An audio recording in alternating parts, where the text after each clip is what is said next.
Mitchell's versus the Machines. We have a writer, an actor, a visual effects artist, and another artist. We're just going to get into it. It's going to be so much fun because it was such a good movie, and I can't wait.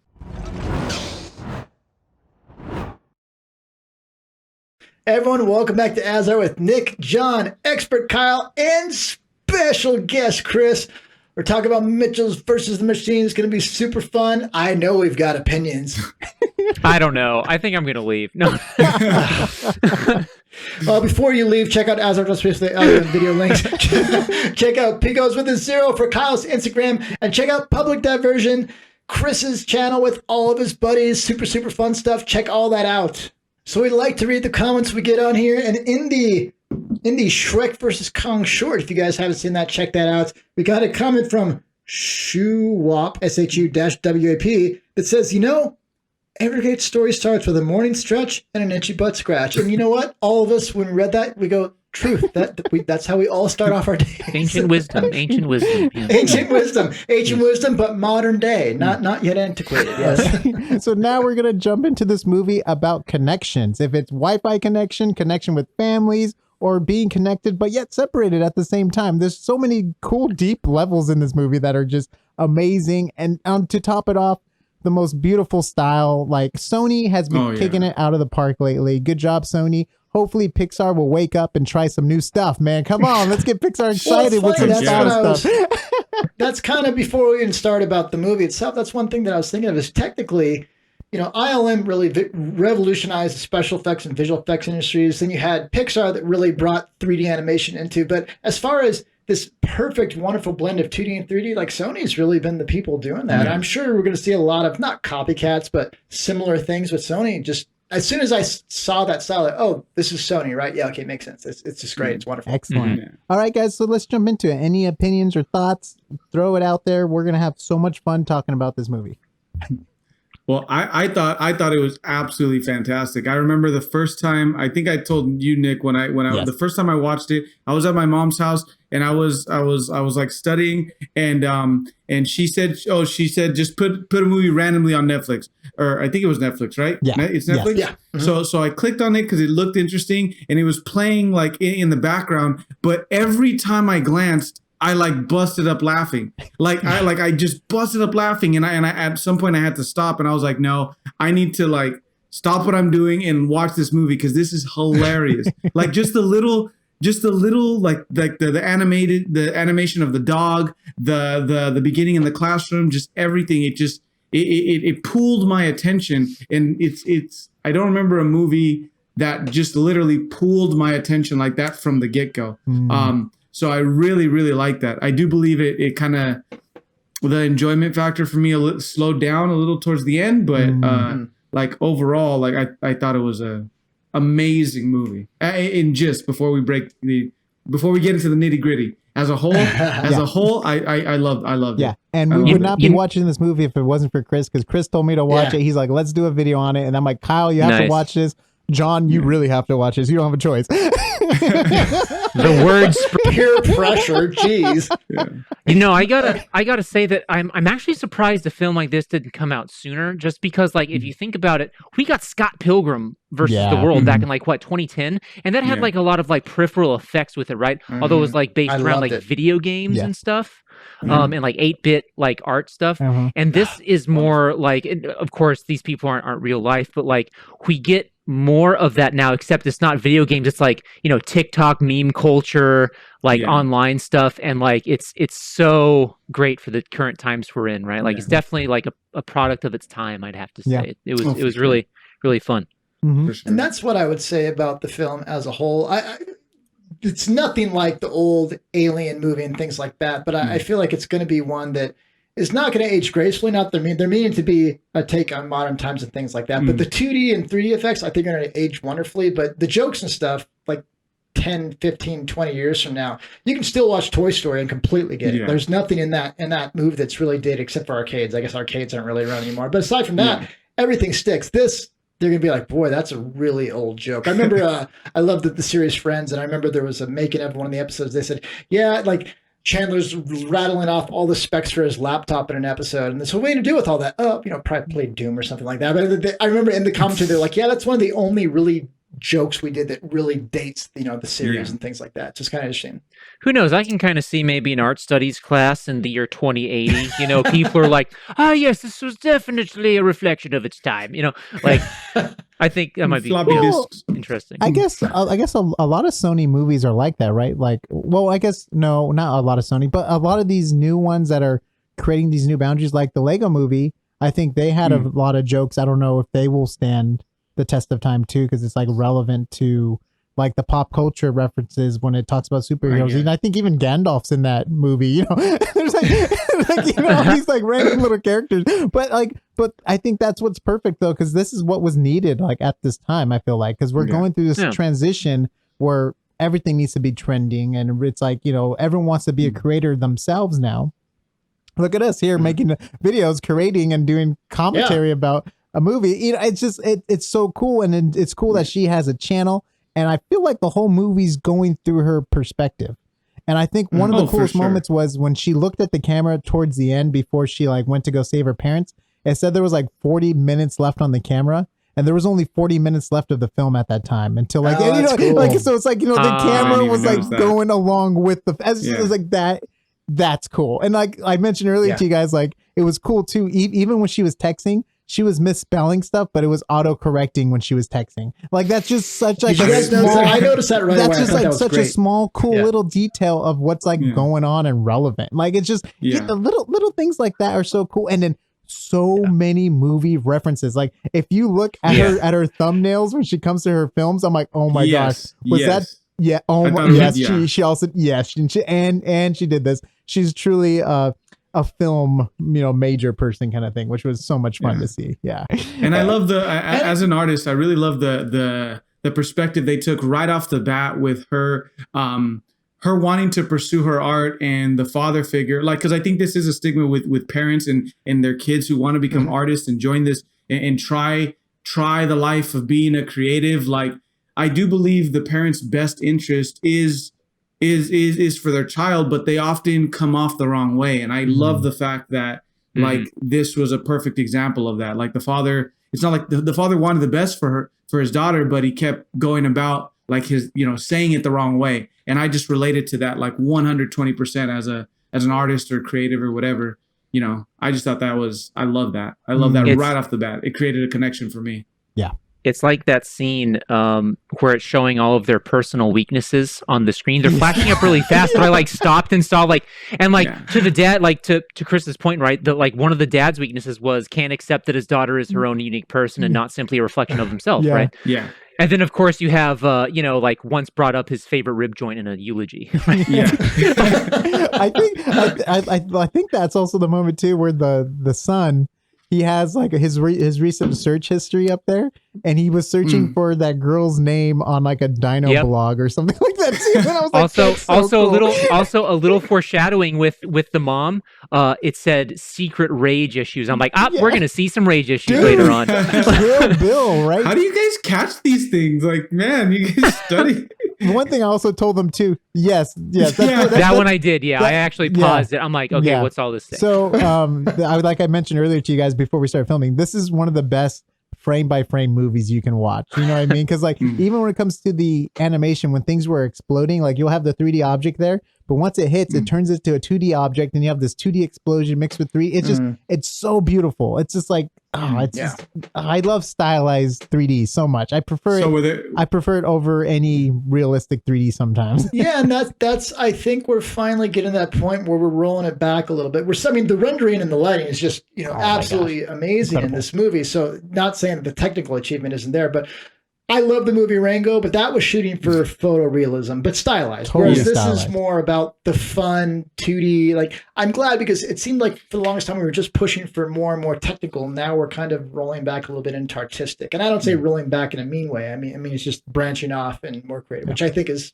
more important. I also love the the writing was just genius. Again, I do believe it kind of started to slip towards the end, but the humor was just it reminded me of Cloudy with the Chance of Meatballs type of humor. I remember the first time I saw that, I probably peed my pants laughing. Like this one, I repeated like there. Not often in movies do I like a joke so much that I have to rewatch it like a few times. In this movie, there was multiple times where I had to rewind it because I was like, did that just happen? Did he really say that? Like my number one was when the father, remember The Perfect Family? When they're stuck in the liquor store, The Perfect Family, and then they go at it, and the father, as they're going out, as he's like doing the cartwheel to the car, he's like, family first, shut the door. And so he's like attacking the robots as he's saying these phrases. And I'm like, what? I was like crying. And then the robot twins, when he was like, what's your name? Deborah Bot 5000. I was dying of laughter. Like it was just that was so good. Even like the drawing of the faces on the robot and everything too. And yum good. Good. Like, oh my God. I also got to say, like, so maybe it's because I don't seek this stuff out or I'm just not exposed to it a bunch, but like I feel that movies which have like father-daughter relationships at their core, they're like not out there as often. Right. No. And like this one was like really touching. I'm like, oh, yeah. Like, and I'm like, oh man, you know, but I don't know. I mean, guys and gals out there, if you know some good, you know, father-daughter, you know, movies, let me know. I don't know. It's definitely more often father-son though, for sure. Yeah. I love the dog. I'm sure. I mean, a lot of people love dogs, but he reminded me very much of the Ice Age squirrel. Like his eyes are just like, like I was laughing. So he's like, all right, work your eyes. Oh, look at that full effort. The just willpower one side is going. And I also love the payoff at the end when his eyes finally align to catch the object and he misses it. I just thought that was like so good. Like because you would think it would be a payoff, right? Like, you know, they're gonna pay this off. It's like, nope, they're not gonna pay this off at all. Oh, dude. Which again is very much like the Ice Age squirrel, where at the end he gets the acorn and it turns into like popcorn or whatever. It's like, it's perfect. Yeah, it's so much fun. Well, Nick, I wanted to ask you, Nick, because we never talked about this movie. Immediately at the beginning, as she's going through these like home films, and when she made the film about the dog and stuff like that, I immediately thought about us as kids making so like home movies and just stupid like the imagination of children is just a beautiful thing. And so for them to, I think they captured it really well. Like, and it's not fair the technologies kids have nowadays. My camera, the camera I had, I used to have to connect it to a VHS player, and it was like a cable, and I would have to hit record on the VHS player, but I was still bound by a cable. Chris, do I have your permission to post some of our old videos in this video? Most definitely. I don't even know what I said in these things. You have a better memory of what I said than I do. I just, you know.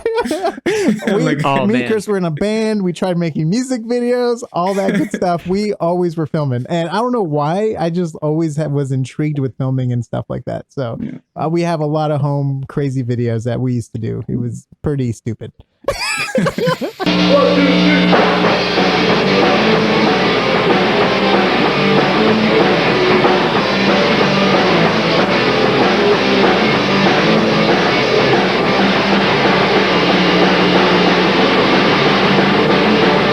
We never made a dog one though. No, we never made a dog cop one. We didn't want to harm animals. We only harmed ourselves in the making of those movies. So one of the things that I think, Kyle, I think, was saying this movie was definitely about connections in a lot of different ways. And I'll have Kyle talk about that because I think he said it perfectly. But another thing that I look at old movies and novels and books like that, like 1984. If you guys have never read 1984, they had a made for TV movie on that as well. And it was about Big Brother, the government watching you, and you can never get out of it. I feel like the big topic still right now is AI and technology. And I'm just like, boy, along with Terminator 2001 with HAL, going crazy. And, that's still such a prevalent theme. And it's been, I mean, I think it was late 70s we got Space Odyssey 2001. And that's still such a strong theme in movies right now. And that's obviously a huge part about this. And there was also a lot of Terminator vibes too. I think the opening sequence, it steps on the phone. I'm like, dude, this is the stepping on the skull thing with the robot. Do you guys totally remember that, right? Remember how they just stepping on this and it pans up to the robot? I'm like, Terminator. There was like so many moments. I'm like Star Wars. This, I think it's Star Wars. But anyways, like when the mom went back for the robot and it was stuck underneath the thing, I'm like, dude, this is like the Ewok scene from Star Wars. The music even sounded so similar to me. I'm like, dude, is this Star Wars right here? And then she had a pin. I think it was from like Bottle Rocket from Wes Anderson's first film. There's just like so many cool little like movie references where it's just like, this is so sick. Guys, I need you to help me out here, but I am totally blanking on the movie what's the movie reference where they're walking away from the explosion and that music? Bam, bam, bam. Well, like what's that one? I think what made from a that movie. popular was, I think that song was Kill Bill, wasn't it? Okay, maybe that's I think the song was Kill Bill, but remind me of like Hot Fuzz.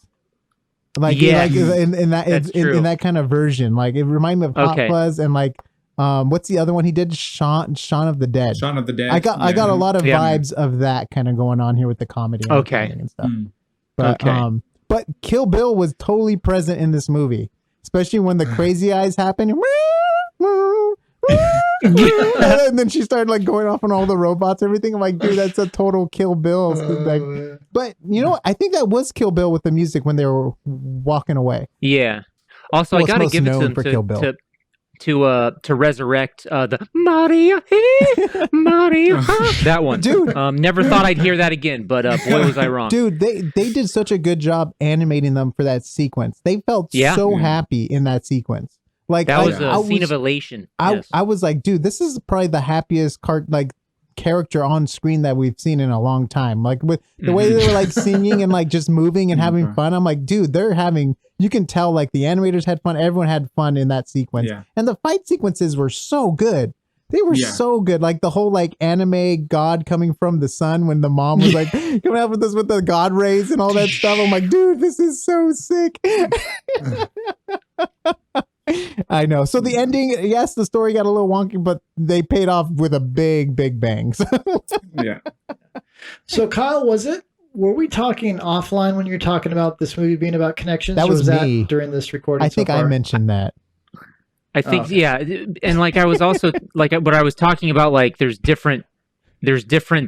like two different types of connections going on. Like, and like, it's the types of connections that matter. So Eric Andre's character, the tech guy, I forget his name, but he's talking about connecting everyone, right? And like even more. And it's like, that type of connection is very hollow, right? He means it in this very broad global sense. It doesn't really impact anyone personally, right? But then you have familial connection, right? That is the basic fundamental unit of sociability, is the family unit. So, and of course we have that dynamic throughout the story, right? Like the relationship between the family, right? So yeah, it's hitting on multiple levels there. Yeah, and so originally it was called The Mitchells versus the Machines. Then they changed the title to Connection.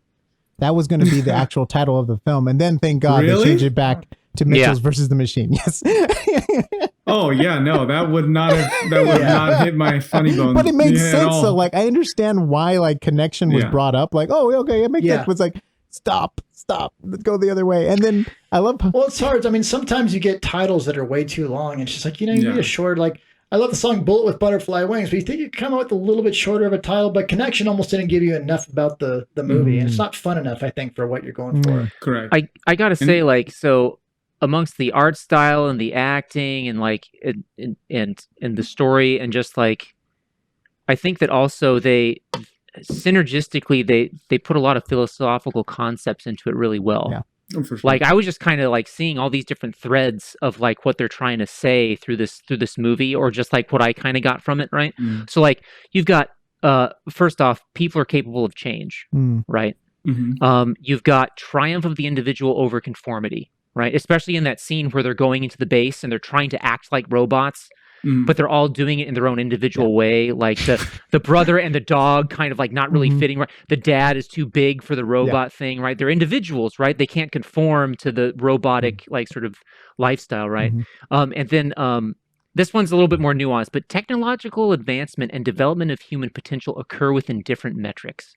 So the idea being is that we have a lot of talk from Eric Andre's character about, with this advancement of technology, like humanity will be made better by it, right? And it's like, well, no, the technology is going to get better, but that doesn't mean that like universally that's just going to change humanity right off the bat. People are still going to be people, right? And like it's like I thought that it was like saying that like those happen at different paces, right? Because we also saw like a changing of like people over time with the family, right? And that was happening more organically, right? Not with some software update, right? Yeah.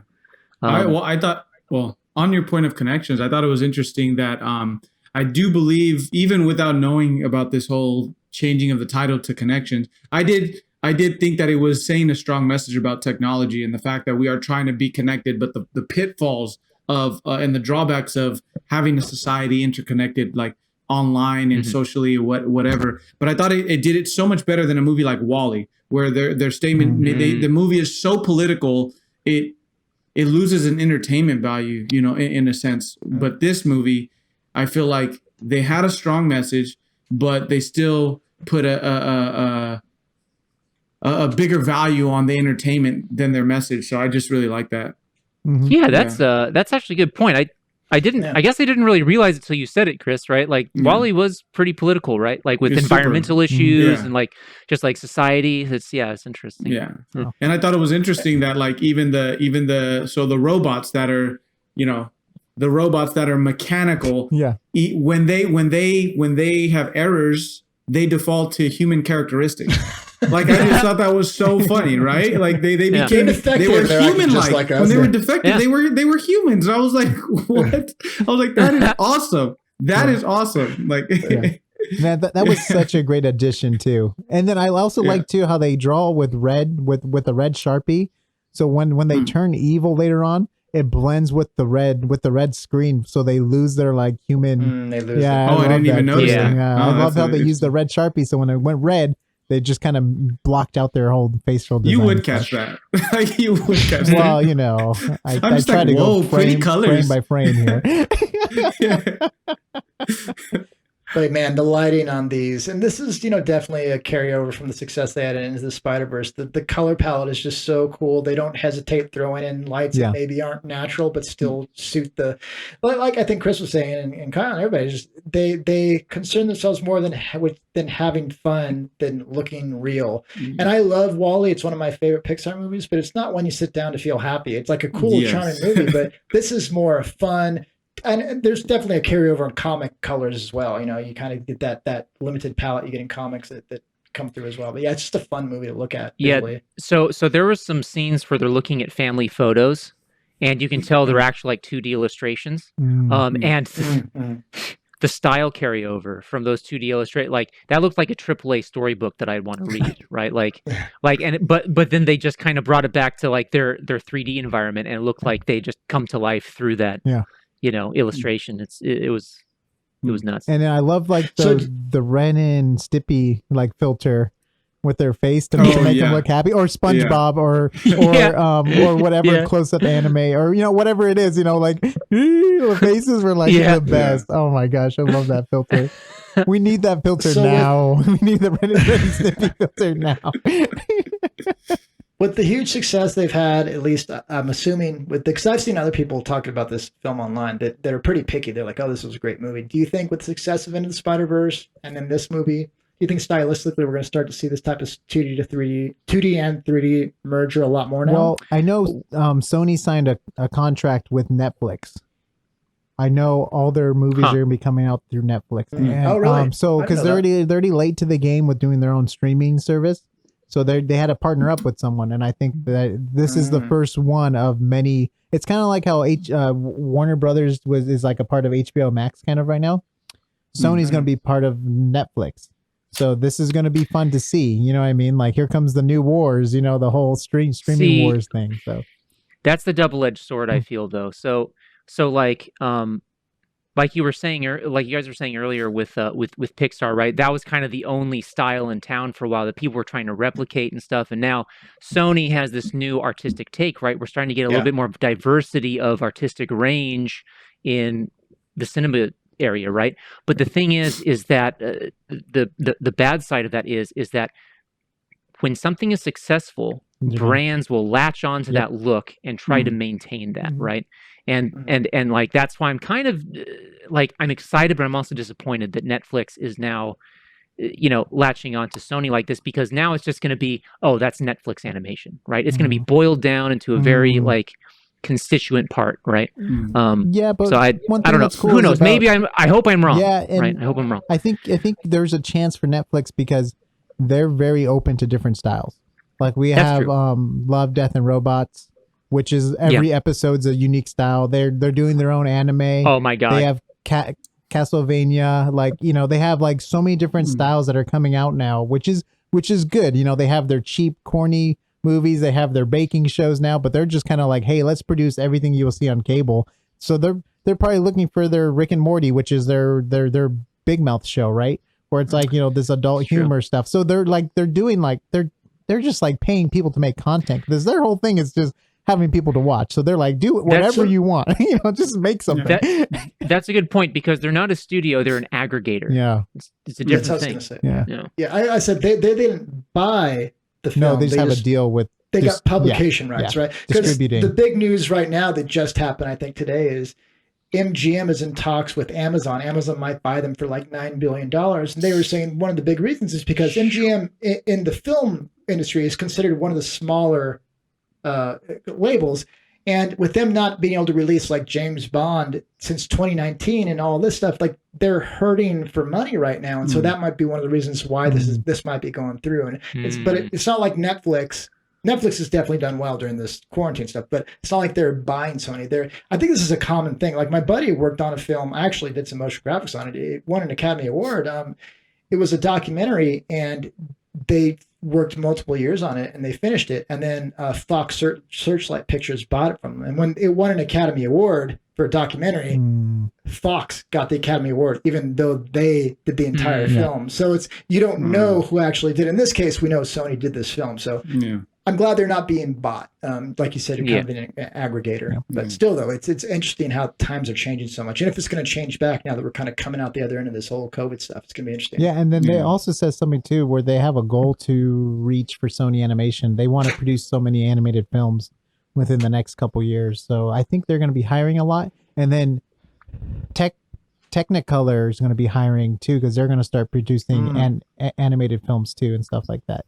So I think like this work from anywhere kind of world might be opening up more opportunities for artists to be able to work on multiple different films from home remotely and stuff like that. So, and this has been a big thing right now. We're bringing in other industries, but it really does tie into this whole conversation we're having. So Blizzard, if you guys haven't been in the world of games for a while, Blizzard is one of the biggest companies in the world. World of Warcraft, all the, Warcraft, Diablo, StarCraft, things like that. They're seeing a huge amount of their staff, veteran staff, leave and start up these indie studios. And some of them have said, specifically, we're doing this because we've seen during this quarantine this last year that we don't need to be in the same place at the same time in order to do this. So yes, the core, and might be around Orange County, Irvine, because that's where the Blizzard employees were, but they're hiring people from all over now as long as they have the experience, because it doesn't matter where you're working from. And same thing about 3D movies. I'm worried that we're going to get more like, was it DreamWorks Animation, to where they're going to fall off and decide they're not going to do it anymore after whether it goes good or not. But you're right. We're in a completely different scenario now where you can do work from anywhere now. And as long as the NDAs and, the privacy and stuff like that is adhered to, hopefully we'll get a lot more creative, cool stuff now. Yeah. All right. Something else I wanted to mention about Scott, or the Mitchells versus Scott. I'm like Scott. I'm like Scott. I'm going the whole Scott. Yeah. The music. I love the music in this movie. I thought like the music was spot on when it comes to the trending music, to music used in her own little films that she made. I was just so impressed with the music, and I was so impressed with the voice actors. I was just loving the voice actors throughout this whole thing. I thought everyone did such a good job. I liked every little moment of every little thing. Like I will say Danny McBride is Rick Mitchell. I liked it, but I didn't. It was weird. Like, because Danny McBride, he can push it, right? That man can push it, but he didn't do it. And I feel he didn't do it because he's supposed to be a slightly more reserved father figure, right? So I was like, all right, I'll give him a pass on that because, it's the character, right? So. And I like how the dad's like a total hipster, right? Like he had a cabin, he had a Subaru. He was like He fishes. totally Yeah. not into Like- using technology all the time and stuff like Yeah. that. I'm like, oh my gosh, this is so weird. Is it called whittling, where you do the wood? What's it called? Yeah, Is it whittling? Yeah. that's Yeah. You whittle. So good. man. And I really dug the father-daughter relationship too Oh yeah. throughout the film and the way they developed it too. When he gave her the moose. Oh, dude, my heart. Like, Yeah. that was It like- was it was like a cry laugh moment because he's like, what does the moose say? Like, it's like, Yeah. I was like, yes, that is. Did you practice that Perfect. before we recorded? No, that was spur of the moment, Well buddy. done. Yeah. And then, what did you guys think about seeing Furbies again? I'm I not think I sleeping said this tonight. out loud. I was like, they won't let us pass, move on. They won't. We have to keep reliving this nightmare from the 90s all over again. But they gave it I love the large Godzilla beam Furby though. Yeah. It's just so evil. Yeah. When did we get Furby? When did those first appear? Because I 90s? thought we should have gotten Teddy Ruxpin too. It's not I cassette wanted, tape driven anymore. I want to say 1996, but Yeah. let me Yeah. confirm that. Yeah, I real would quick. say right around there. My sister there. had one, Yeah. and I used to wake up in Yeah. the night and be No, like, your sister had "Furby." multiple. Yes, I think your sister had Yeah. multiple, didn't she? I 'Cause I watched- know for sure she had yeah. one for sure. Because but I watched the forgot. movie with Brittany, and I was making fun of her Yeah, for it. Yeah, I was like, "Oh my gosh," she Furbies. loved it. I was like, She "Oh, loved dude, that's Furbies, disgusting." And she was That really is into Furby. those tiny babies too. Furby came out in 1998. Oh, Alright, okay, yeah, it first makes Furby. sense though. I think it makes right sense around there. Yeah. because that was also when we had the little pals. Do you guys remember the little Yes, eggshell pals, and we used to yeah. feed them and Tamagotchi. Yeah. Tamagotchis, yep. Tamagotchi pets. Oh, dude, I own those. Mine lived forever. I think they're still alive till this day. I'm just See. excited to see animated films taking a slight turn. That it's still pushing the technology a lot, but at the same time, just taking into a little bit more of a fun, playful realm with the comic look and the brighter palette. I forgot what was Baroque period that used more fluorescent colors. Is that right, Kyle? Written painting? Is that Do you mean Baroque? I think fluorescent or floral? more sharp, strong magentas and cyans and things like that. Come on, expert. Come on, expert. Stay on target. Stay on Uh, target. No comment.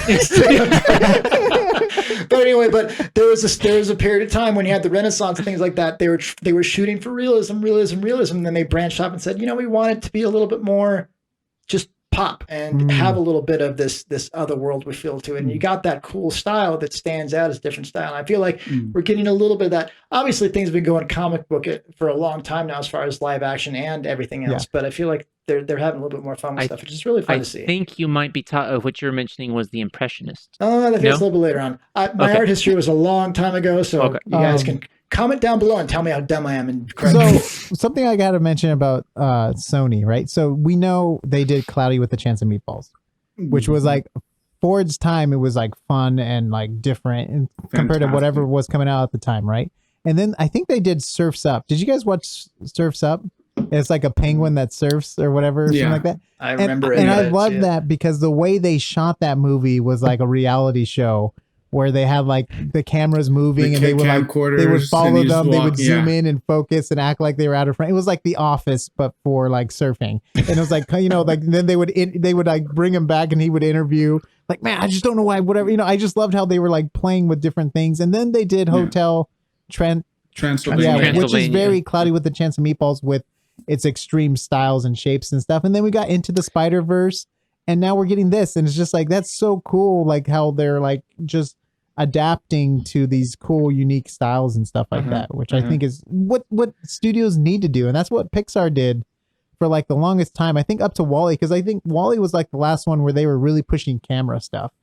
They had dust and the blur with the whole focal length and Wall-E was just incredible and stuff. And after that, I feel like they kind of plateaued with their style. I feel like their shorts was really experimental with shapes and lines, and they did amazing stuff with their shorts. I think there's this one called Paper Note or something where it's it made it look like it was sketched Paper with, mache or it was like a love note with a paper airplane story. and it looked like it was like shaded with pencils, and it was like it was like yep. hand drawn. It was in black and white. Yeah, and there was like their demos are like incredible. You know what I mean? And then like they just go back to like the Pixar style, like for their movies, and it's just like, oh my gosh, like just do one of your shorts as a full movie, please. You know what I mean?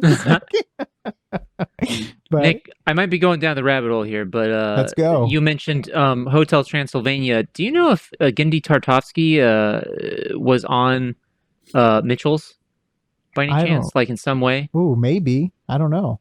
Okay.